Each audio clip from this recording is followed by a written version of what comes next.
Ramp Assist ensures that the vehicle's speed stays within the set speed limit and inside the vehicle's braking envelope by automatically applying the retarder whilst travelling downhill.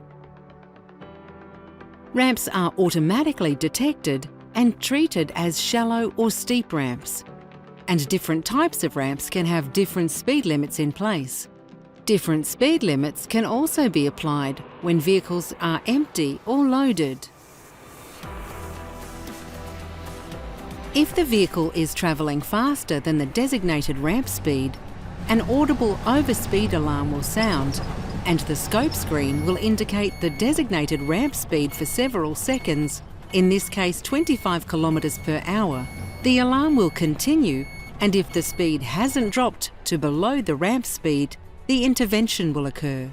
The retarder will be activated and the scope screen will display RA active. Service brakes are not used for the Ramp Assist feature.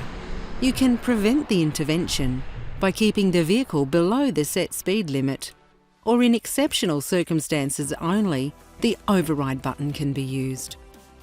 For example, to address a locked wheel, pressing the override button returns retarder control and propulsion to the operator.